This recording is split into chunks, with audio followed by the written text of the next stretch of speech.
What's up, guys? Matt with BleepinJeep. Today I'm going to show you how to get rid of this old square window, and we're going to replace it with one that fits this entire space. Let's get started.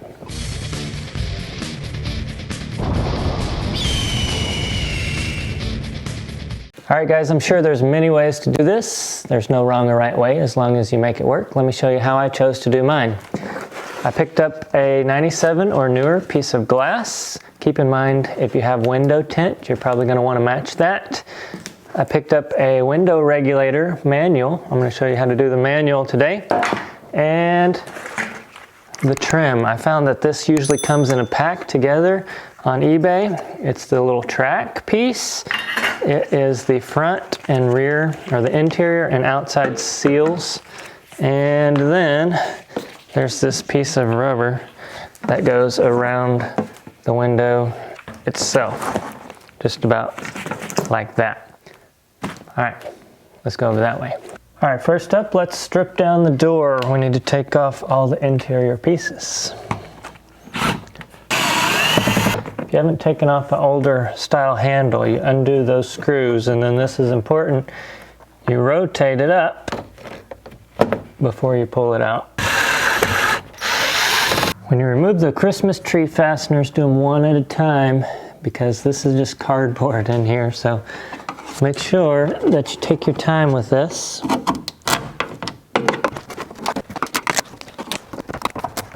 And once you have them all, you're going to put this through and slide out. All right, we pretty much want access to this entire thing, so let's go ahead and take off all the plastic, and we'll start taking apart all the rivets and pretty much everything. We're just going to gut all this stuff. One of the biggest issues I had on the other side was the depth of the crank. So let's take a measurement of that now before I take it out. It's 1 3/4. That's going to be important later on. All right, now crank the window halfway, 18 millimeter. We're going to try to unbolt the window from the regulator. Next up, let's remove the window regulator with a drill bit. We're going to drill out these rivets. There's 4 there and 2 here. Okay. While you're at it, you can go ahead and drill these 2 rivets out and remove this, because the new channel is going to replace that as a holder. And I'm going to remove this guy while I'm in here to give me room. So these clips, they just pop off to the side like that. And then, if you're not familiar with how these little bars work, one of them locks and unlocks the door. So you can push that back and forth, and one of them opens the door. So if you need to open it, let's say you close the door without this on there, you just reach in and pull this and it will open the door. All right, let's remove this to make some room. We'll just leave that to the side, still attached. And if you look up here, there are 2 screws that need to be removed that are attaching this triangular window. There's a little 10 millimeter inside here.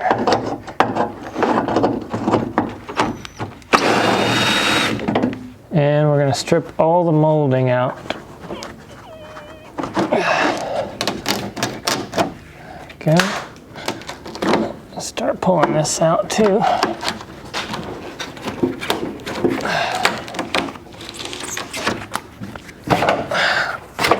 Okay.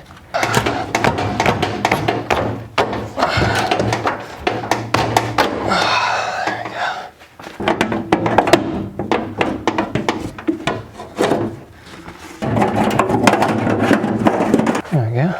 Perfect. All right, next up, if you notice, look down the window here, there's a piece of metal in the way for the full-size window, so let's cut that out. I'm going to use a saw.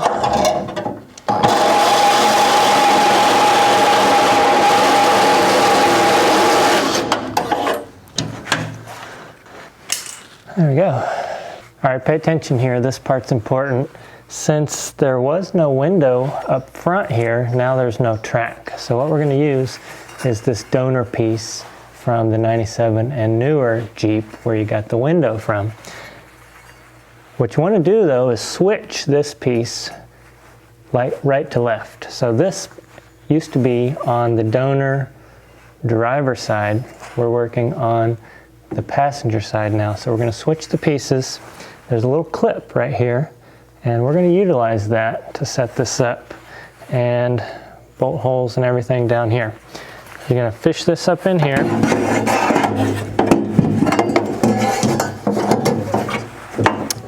And we're going to clip that little piece onto the existing track. Right there, so the track continues. Now what you have to remember is this door is slanted. The track isn't straight up and down vertical. It's slanted back like this. So now take a measuring tape and you're going to measure.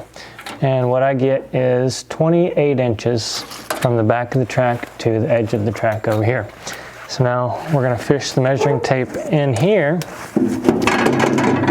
And with that hooked on the top, we're going to try to now measure the bottom, and we're going to get that to be 28 inches.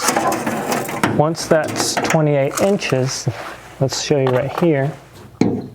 Once this bracket is pushed over to where it's 28 inches apart, it's going to look something like that, and we're going to mark this, and we're going to cut that out so you can fit your speaker back in here. And you'll also notice there's a hole right here for the speaker screw. We need to cut that out as well, or drill a hole, or whatever you're going to do there. Might as well just cut all of this out, and that way you'll have plenty of room and clearance.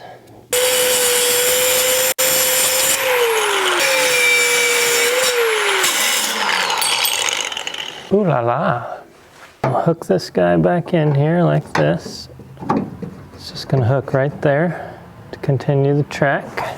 And then down here on the bottom side, you want to mark where you think that hole is going to line up. And it's going to be somewhere right about here. And we'll drill that here.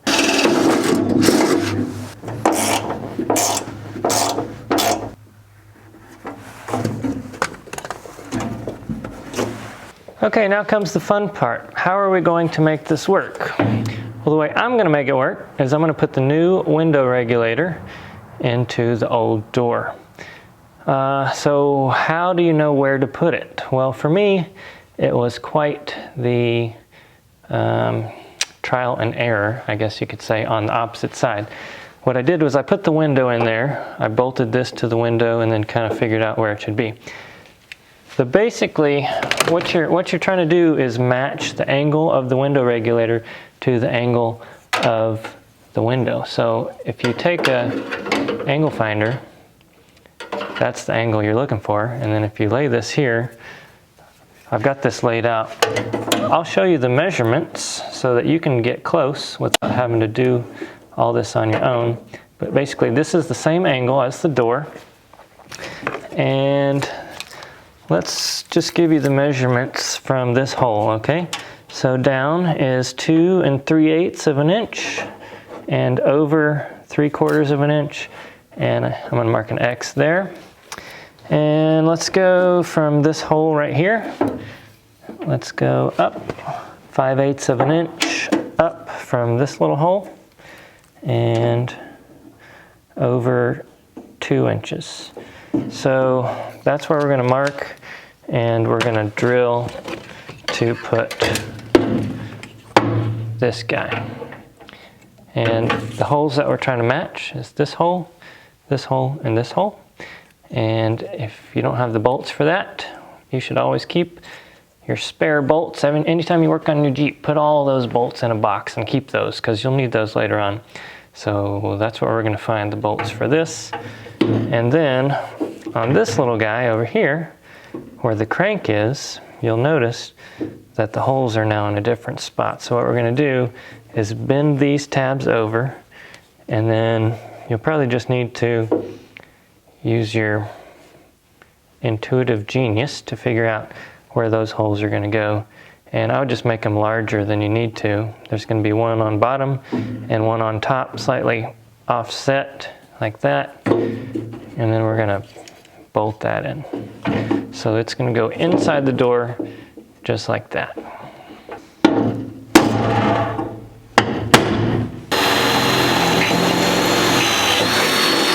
All right, let's go ahead and bend these tabs. I know from doing the previous side that's what I need to do.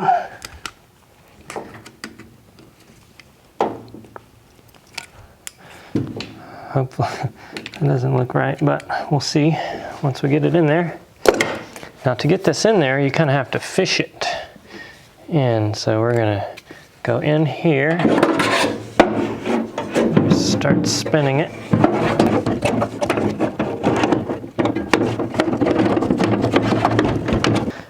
All right, if our measurements were correct, these holes should all line up. We'll go ahead and bolt the regulator in.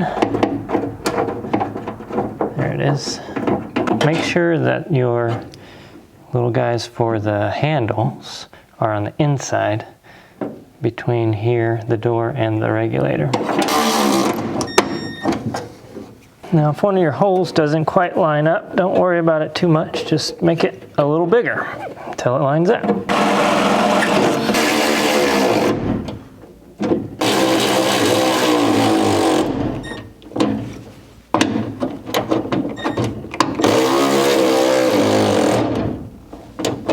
All right, next up, let's slide our rubber in. So you guys probably missed this, but I missed about a week of doing this video because they sent me the wrong side rubber and the wrong side window regulator. So make sure when you get your parts in that you have the right or the correct side.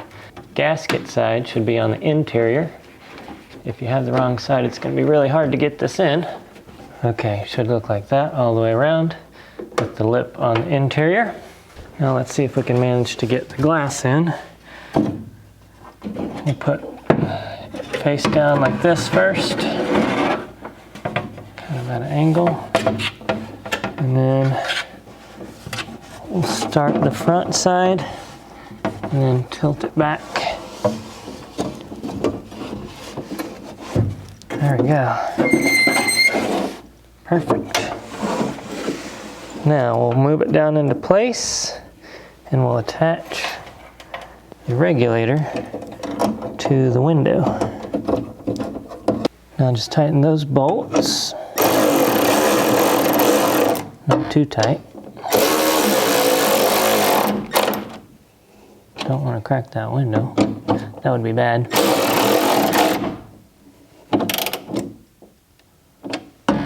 Now you want to take the interior trim. This came from the 97 and newer. And you're just going to pop that into place. That's going to seal the window on the inside.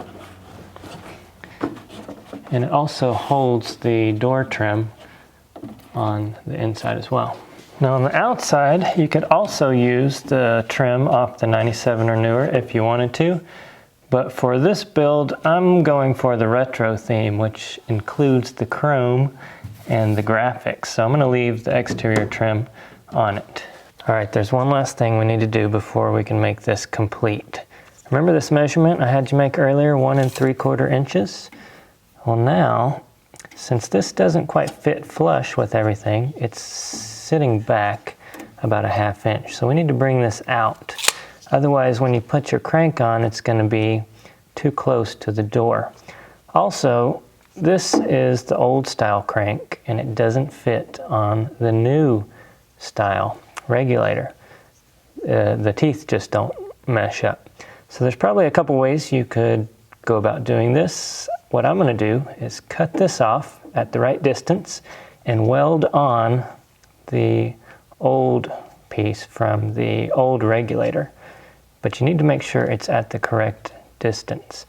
If I were you, though, you could also use the new window crank. I just prefer the look of this because it keeps with the retro theme and it matches my color scheme. So here's my old window crank. I need to cut it way back here because it needs all of this. This is where it actually bites and holds in place, is way back here. So I need to keep all of that from here out.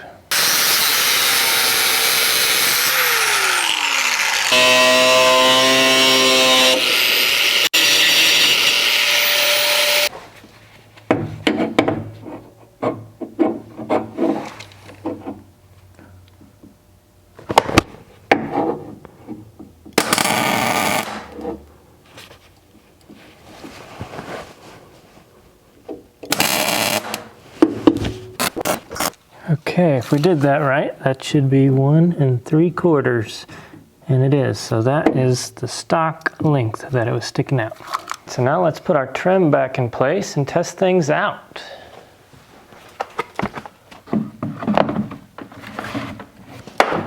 So after doing this on both sides, here's a couple tips that might help you out. If you find once you get everything installed that your window crank is getting really hard once you get down towards the bottom, then it's probably because it's putting too much pressure on it one way or the other. It has to ride in that track level all the way up and down.